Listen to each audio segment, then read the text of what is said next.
ఇక్కడ విచ్చేసిన పెద్దలందరికీ అండ్ మీడియా మిత్రులందరికీ థ్యాంక్ యూ సో మచ్. తల ఎవరి తలనో తెలియదు కానీ ఫస్ట్ టీజర్ పంపిండు అని నిజంగానే తలకాయ తలకాయ అదేదో టీజర్ ఫస్ట్ మోషన్ పోస్టర్ కానీ నాకు పంపింది మీరు.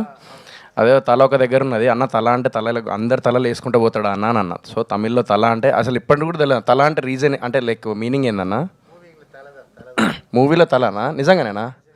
సో ఓకే, సో తల అంటే ఆ తల అంటే నిజంగానే మూవీలో తల అంటున్నాడు. సో నాకు అమ్మ రాజశేఖర్ అన్న గురించి చెప్పాలి. బిగ్ బాస్లో ఉన్నప్పుడు అంటే మేము మాది ఎప్పుడంటే ఫస్ట్ డ్యాన్స్ బేబీ డ్యాన్స్లో గెస్ట్గా వచ్చారనమాట అమ్మ రాజశేఖర్ అన్న. సో మాస్టర్ గెస్ట్గా వచ్చినప్పుడు అప్పుడు కలిసిన తర్వాత హౌస్లో లైక్ నేను ఒక పర్ఫార్మెన్స్ మాది అప్పుడు డ్యాన్స్ బేబీ డ్యాన్స్లో ఏంటంటే చాలా గలీజ్గా చేసినాం మేము. అప్పుడు నాకు గుర్తుంది. సో మనోడిది ఒక సిగ్నేచర్ ఒకటి ఉండేదన్నమాట, ఎవరన్నా సరిగ్గా చేయకపోతే అనేటోడు అనమాట, అంటే పక్కకి ఇట్లా అని చెప్పేసి అన్న మాస్టర్ మీరు ఇట్లా అన్నారు కదా అది అని చెప్పేసి హౌస్లో కూడా షేర్ చేసుకొని ఉండే అప్పుడు. సో నిజంగానే అమ్మ రాజశేఖర్కి పేరు అమ్మ అనేది ఏదైతే ఉంటుందో మా హౌస్లో కూడా అందరికీ వండి పెట్టేవాడు. 18 మెంబర్స్ ఉండేవాళ్ళం హౌస్లో. 18 మెంబర్స్కి వండి పెట్టడం అనేది చిన్న విషయం కాదు. ఎవరిని ఆకలితోని ఉంచేవాడు కాదు. ప్రతి ఒక్కరికి లైక్ ఫుడ్ పెట్టేవాడు అనమాట. తినకపోయినా కూడా అరే తిన్నవారా అని చెప్పేసి అడిగి మళ్ళీ ఫుడ్ ప్రిపేర్ చేసి పెట్టేవాడు. ఆయన ఇప్పటికి కూడా అంత హెల్తీగా అంత స్ట్రాంగ్ ఉన్నాడంటే రీజన్ ఏంటంటే నైట్ ఏదో అన్నము పెరుగన్నం పెరుగు మళ్ళీ తర్వాత రైస్ అండ్ ఉల్లిగడ్డలు ఇవన్నీ మిరపకాయలు అవన్నీ అందులో వేసేసి నైట్ అంతా పెట్టేసుకొని మార్నింగ్ లేచి కింద కూర్చొని తినేవాడు. సో అది మేమేమో అన్న డైనింగ్ టేబుల్ మీద కూర్చొని మాస్టర్ అని అంటే లేదురా నేను కింద కూర్చొని తింటా అని చెప్పి కింద కూర్చొని తినేవాడు. ఆయన అట్లా ఇప్పటికి కూడా అదే మెయింటైన్ చేస్తాడు.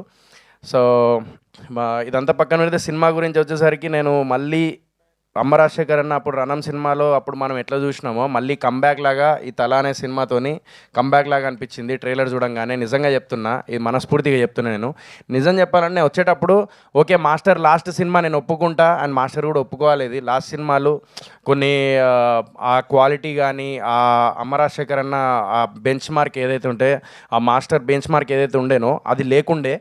అది నేను ఒప్పుకోవాల్సిన విషయం, అందరూ ఒప్పుకోవాల్సిన విషయం. కానీ ఈ సినిమా తల అనే సినిమా మాత్రం మనం ఒప్పుకోవాల్సిన విషయం ఏంటంటే టీజర్ చూడంగానే మళ్ళీ అమ్మ రాజశేఖర్ అన్న ఈజ్ బ్యాక్ అనేటట్టు తీసిండు. ఇది మాత్రం నో డౌట్. ఇది మాత్రం నేను టీజర్ చూసిన తర్వాత చెప్తున్నాను మనస్ఫూర్తిగా, ఎందుకంటే యు ఆర్ బ్యాక్ మళ్ళీ. సో అది పరిస్థితి. అండ్ యా అండ్ మన రాగిన్ నువ్వు ఇక్కడ చూస్తేమో చిన్న పూరం లెక్క ఉన్నావు, కానీ తలకాయ మొత్తం అందరిది కత్తులు పట్టుకొని అందరి తలకాయ వాళ్ళకు కొడుతున్నావు. అది అసలు నేను ఇందాకే చెప్పిన నెక్స్ట్ ధనుష్ అవుతాడు మన టాలీవుడ్కి అండ్ కాలీవుడ్కి అని చెప్పేసి ఇందాకే చెప్పిన. ఎందుకంటే ఆ ఎక్స్ప్రెషన్స్ కానీ ఆ డ్యాన్స్ కానీ మళ్ళీ ఏంటంటే వెల్ ప్రిపేర్డ్ అయ్యి వచ్చిండు మనోడు ఇండస్ట్రీకి. So all the very best. And ఆయన కళ్ళల్లో కూడా ఆనందం చూసిన, తల్లిదండ్రుల ఆనందం అనేది ఒక కొడుకుకి ఎంత అవసరమో, ఒక కొడుకు కూడా ఒక స్క్రీన్ మీద కనిపిస్తుంటే ఆ తల్లిదండ్రుల ఆనందం అంతకంటే మించి ఉంటుంది.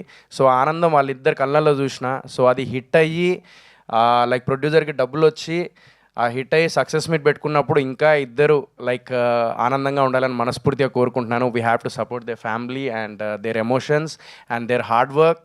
So I hope I wish you all the very best అందరికీ, టీమ్ అందరికీ. And thank you so much Srinivas గారు so for supporting them. So thank you so much. Thank you so much Sohail గారు. అశ్విన్ గారికి హ్యాండ్ ఓవర్ చేయరా please. Ashwin గారు ఒకటి పెద్ద గట్టిగానే ప్లాన్ చేస్తున్నా నెక్స్ట్ మూవీ, అది చెప్పొద్దన్నాడు బట్ ఇప్పుడు చెప్తా.